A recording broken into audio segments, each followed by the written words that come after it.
ಕುಂದಾಪುರ ಕೋಡಿ ಸೇತುವೆಯ ಬಳಿ ಸ್ಕೂಟರ್ ಚಪ್ಪಲಿ ಬಿಟ್ಟು ವಿವಾಹಿತೆ ನಾಪತ್ತೆಯಾದ ಘಟನೆ ನಡೆದಿದೆ.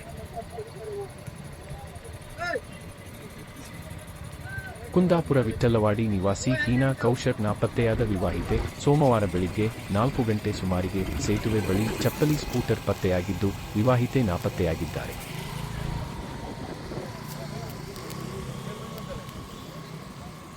ಕುಂದಾಪುರ ಪೊಲೀಸ್ ಠಾಣೆಯಲ್ಲಿ ಈ ಕುರಿತು ಪ್ರಕರಣ ದಾಖಲಾಗಿದ್ದು, ಪೊಲೀಸರು, ಅಗ್ನಿಶಾಮಕ ದಳ ಮತ್ತು ಸ್ಥಳೀಯರಿಂದ ಸೇತುವೆ ಕೆಳಗಿನ ನದಿಯಲ್ಲಿ ಹುಡುಕಾಟ ನಡೆಸುತ್ತಿದ್ದಾರೆ.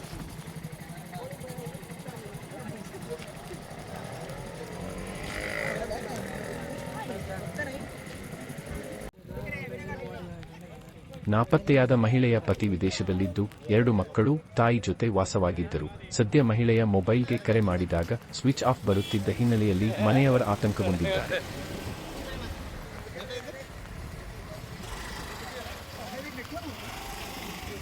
ಇದುವರೆಗೂ ನಾಪತ್ತೆಯಾದ ವಿವಾಹಿತೆಯ ಯಾವುದೇ ಸುಳಿವಿಲ್ಲ. ಪತ್ತೆಗಾಗಿ ತೀವ್ರ ಶೋಧ ಮುಂದುವರಿದಿದೆ.